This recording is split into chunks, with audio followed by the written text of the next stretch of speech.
കണ്ണൊക്കെ തുടച്ച അടുത്ത ഒരു ഓർമ്മ പറയാൻ പോണേ കേട്ടോ. ഞാൻ ചോദിക്കട്ടെ, ഓർമ്മയാ അത് പറയാതിരിക്കാൻ വയ്യ, അതുകൊണ്ട് പറഞ്ഞു പോയതാ. ഊഞ്ഞാലൊക്കെ ആടത്തില്ലേ നമ്മള്? അത് ഭയങ്കര സന്തോഷാണ്. ഞാനീ പറഞ്ഞില്ലേ 10-15 വീടുണ്ടെന്ന്. ഞങ്ങളുടെ അത്തം മുതൽ ഞങ്ങൾക്ക് തുടങ്ങുന്ന ഏറ്റവും വലിയൊരു ആഘോഷമാണ് ഊഞ്ഞാലിടണം, നിർബന്ധമാണ്. അത് ഊഞ്ഞാലെന്ന് പറഞ്ഞാൽ പോരാ, മതിയായ വലിയ ആൽമരമാണ്. ഈ 10 വീടിനെ സറൗണ്ട് ചെയ്തോണ്ട് ഒരു സ്ഥലത്തുണ്ട് ഒരു വലിയ ആലാമരം. അതിലൊരു വടമാണ് മേടിച്ചിട്ടുള്ളൂ. ഞങ്ങളെല്ലാവരും ഞങ്ങളെ കൊണ്ട് പറ്റുന്ന ഉണ്ടിയിലൊക്കെ കുഞ്ഞു കുഞ്ഞു ഉണ്ടിയിലൊക്കെ ഇട്ടേക്കുമല്ലോ, അതൊക്കെ എടുത്ത് പൊട്ടിച്ച് 10 രൂപ ആയിരിക്കും കേട്ടോ, ഏറ്റവും കൂടിയത് 10 രൂപ ആയിരിക്കും. ആ 10 രൂപ വെച്ച് ഞങ്ങൾ എല്ലാവരും കൊടുത്തു കഴിഞ്ഞാൽ കയറ് മേടിച്ച് ആ 10 പിന്നെ ഒരു 10 ദിവസം കൂടെ ഊഞ്ഞാലിടും. അപ്പൊ ആ ദിവസങ്ങളില് മത്സരമാണ്. എന്നുവെച്ചാൽ ആ ഊഞ്ഞാലിൽ ആടുക എന്ന് പറയുന്നത് കയർ അത്രോ നീളത്തിലല്ലേ ഇടുന്നത്. ആടി പോവാന്ന് പറയുന്ന ഒരു വലിയൊരു മത്സരം എന്ന് പറയാൻ വയ്യ, അതിലും വലിയ മത്സരം. അപ്പൊ ഞങ്ങൾ അതിൽ കയറി ഇരുന്ന് ഒരാൾ ഇരിക്കും, ഒരാൾ നിൽക്കും, എന്നിട്ട് ഇങ്ങനെ ചവിട്ടിയാണ് ഊഞ്ഞാലാട്. ആദ്യം ഒന്ന് ആട്ടി വിടും, ആ ആയത്തി ആടി ആടി ആടി ആടി അങ്ങ് ഒറ്റത് നിൽക്കുന്ന ആൽമരത്തിന്റെ ഇല പോയി പിടിക്കണം. അതായിരിക്കും കോമ്പറ്റീഷൻ. അങ്ങനെ ആടുമ്പോ വീട്ടിൽ നിന്ന് അമ്മച്ചി എന്റെ കൊച്ചിനെ വിടോന്നും പറഞ്ഞിട്ട് എന്റെ അമ്മ ഓടി വരും. കാരണം ചില കൊച്ചു വീഴുമെന്നുള്ള പേടിയാണ് അമ്മയ്ക്ക്. അമ്മയ്ക്ക് ഭയങ്കര പേടിയായിരുന്നു. അമ്മ ഊഞ്ഞാലി കേറത്തുമില്ല.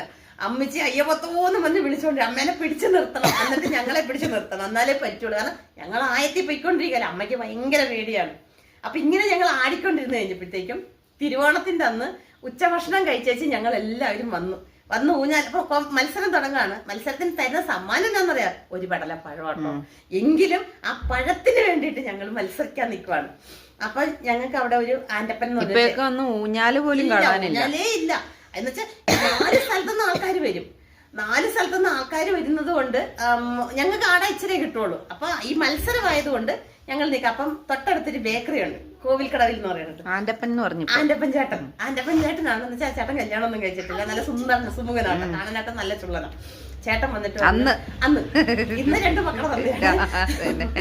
ആ ചേട്ടൻ വന്നിട്ട് ചേട്ടൻ പറഞ്ഞു എന്നെ ഒന്ന് ആട്ടാ, ഒച്ചര നേരം ഒന്നിച്ചു.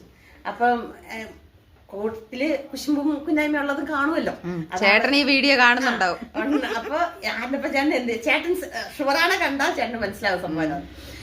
ആന്റപ്പൻ ചേട്ടനെ കയറ്റി പറഞ്ഞ് ഇച്ചിരി ആട്ടിയാൽ മതി കേട്ടോ എന്ന് പറഞ്ഞു. അപ്പം ആദ്യം ഒന്നാട്ടി കുഴപ്പമൊന്നുമില്ലാന്നു, രണ്ടാമതൊന്നും കൂടെ ആട്ടി കുഴപ്പമില്ലാന്നു, മൂന്നാമത് ഇവരിങ്ങനെ ഊളിയിട്ട് ആട്ടുന്ന ഒരിതുണ്ട്, ആട്ടി അങ്ങ് പൊങ്ങിപ്പോകും. ഞാൻ വന്ന് ആട്ടിപ്പോയി ആന്റപ്പൻ ചേട്ടൻ അയ്യപ്പത്തോ നിർത്തുന്നു പറഞ്ഞ് ചേട്ടൻ കിടന്ന് അല്ലറുവാ, ആരും നിർത്തുന്നില്ല, ആട്ടിക്കൊണ്ടേയിരുന്നു. ഊഞ്ഞാൽ ആടിപ്പോയിട്ട് തിരിച്ചു വന്നപ്പോ ആന്റപ്പൻ ചേട്ടനെ കാണാനില്ല. ദൈവമേ, ഈ ചേട്ടൻ എവിടെ പോയിന്ന് നോക്കിയപ്പോഴേ 2 വീടിന്റെ അപ്പുറം ഒരു